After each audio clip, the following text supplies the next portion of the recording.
కలిసి ఉంటే కలదు సుఖం, కుటుంబం అంటే అందరూ కలిసి ఉండటం అనేటువంటి భావనతో మన్నించగలిగేటువంటి స్వభావం కనుక మీలో లేకుండా అహంతో కూడినటువంటి వ్యవహార శైలి ఉంటే, మీ మనసు కనుక విశాలం చేసుకోగలిగితే చిటికలో మాయం చేసుకుని బంధాన్ని పునరుద్ధరింప చేసుకోవచ్చు. వాళ్ళే అడగాలి, వాళ్ళే చేయాలి, వీళ్ళే అడగాలి, వీళ్ళే చేయాలి, నన్ను అలా అంటుందా, నన్ను ఇలా ఉంటుందా, ఈ అన్ని సూటిగా మీరు చెప్పాలనుకునేటువంటి విషయాన్ని పలానా అంశం వల్ల ఇలా జరిగింది. బంధాన్ని సెట్ చేసుకునే వైపు ఇంకోవైపు అపార్థం, ఇంకోవైపు బంధాన్ని సెట్ చేసుకునే వైపు మరోవైపు అపార్థం.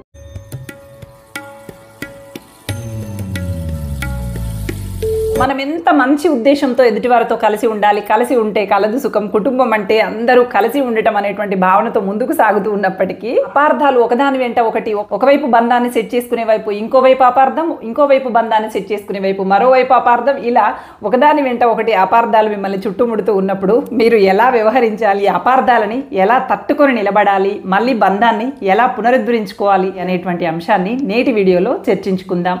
Welcome to Keerthi creatives. నేను మీ కీర్తనారెడ్డి. కేవలం అవసరం కోసం కాకుండా నిజమైనటువంటి ప్రేమని కోరుకుంటూ ఆత్మీయతతో బంధం ముడిపడి ఉంటుందో అక్కడ ఎన్ని అపార్థాలు వచ్చినప్పటికీ కూడా బంధం తిరిగి మళ్ళీ కలుస్తుంది.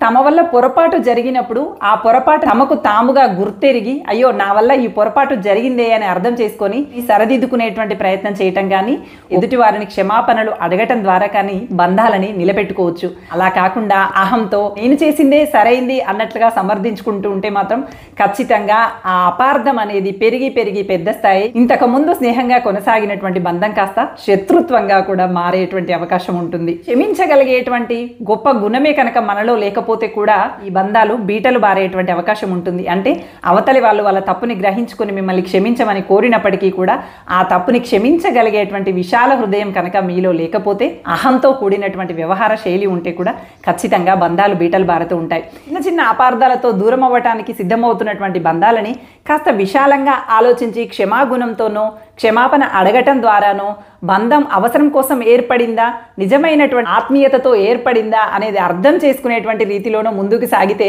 అపార్థాన్ని ఎంతసేపట్లో కడిగి పడేస్తాం చెప్పండి.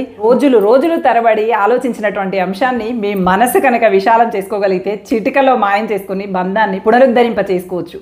అలా కాకుండా అహంతో వాళ్ళే అడగాలి, వాళ్ళే చేయాలి, వీళ్ళే అడగాలి, వీళ్ళే చేయాలి, నన్ను అలా అంటుందా, నన్ను ఇలా ఉంటుందా, ఈ అన్నిటి మధ్యలో మూడో వ్యక్తి వచ్చి ఏదో ఒక విషయాన్ని కలగజేసుకుంటూ బంధాన్ని దూరం చేస్తూనే ఉంటారు. అపార్థంతో మనకు దూరం అవుతున్నాడు అనేటువంటి వ్యక్తితో సూటిగా మీరు చెప్పాలనుకునేటువంటి విషయాన్ని పలానా అంశం వల్ల ఇలా జరిగింది, నేను నీ గురించి ఇలా అనుకున్నాను, ఇది ఎంతవరకు నిజమైనటువంటి విషయం అని చెప్పి వాళ్ళతో సూటిగా మాట్లాడండి.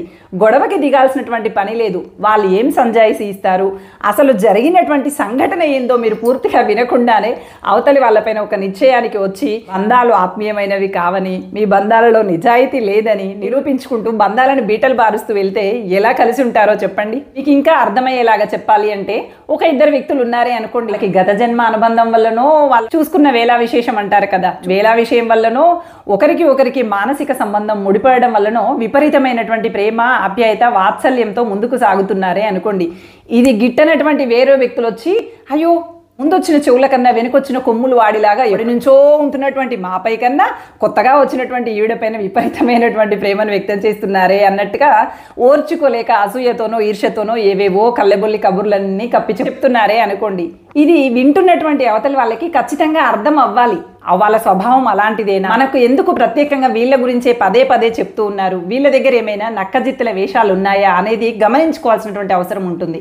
అలా ఆలోచించి మీ బంధాన్ని దృఢమైనటువంటి బంధంగా మార్చుకునేటువంటి ప్రయత్నం చేయాలి తప్ప, ఆత్మీయతతో కూడుకున్నటువంటి ఆలోచన ఉండాలి తప్ప, వెంటనే ఆ బంధాన్ని తెంచేసుకుంటే అది నిజమైనటువంటి బంధం ఎలా అవుతుందో చెప్పండి. చూపుల ద్వారానో, చెవుల ద్వారా వినడం ద్వారానో, ఇతరులు వచ్చి చెప్పుడు మాటల ద్వారానో ఒక అపార్థం ఎదురైందే అనుకోండి, వెంటనే స్పందిస్తే మీ మనసులో విపరీతమైనటువంటి మంట, కోపం, ద్వేషం ఉంటుంది. కాబట్టి వెంటనే అవతలి వాళ్ళతో గొడవకు దిగాలి అనేటువంటి ఆలోచన కలగొచ్చు. అందుకని కాస్త సంయమనం పాటించండి, సమయం తీసుకోండి. వాళ్ళ ప్రవర్తన ఎలా ఉండేది, వాళ్ళు నిజంగా అలా అని ఉంటారా, అలా అనడానికి కారణాలు ఏమైనా ఉన్నాయా ఏంటి అనేది కొంచెం పసిగట్టండి.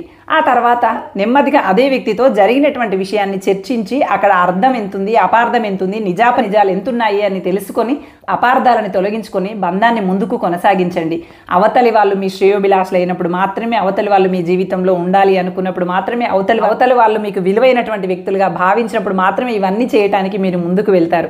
అలా కాకుండా అహంతో వారితో నాకేంటి అనుకుంటూ ముందుకు వెళ్తే ఖచ్చితంగా ఏ బంధము కూడా పునరుద్ధరించబడదు. పైగా మనసులో ఒకటి బయటికి ఒకటి పెట్టుకుంటూ నటించాల్సి వస్తుంది. ఇలా నటిస్తూ ఎంతకాలం జీవితాన్ని కొనసాగిస్తారో చెప్పండి. కొంతమందికి మాత్రం పాపం ఇలా అద్భుతంగా నటించటం రాక వాస్తవ పరిస్థితుల్లోనే జీవిస్తూ ఎప్పుడు ఏదో ఒక సమస్యల్లో చిక్కుకుంటూనే ఉంటారు. మీ జీవితాల్లో ఉన్నటువంటి అపార్థాలన్నీ తొలగి మీ కుటుంబం బలమైనటువంటి బంధంగా నిలవాలని ఆశిస్తూ thank you for watching. Bye.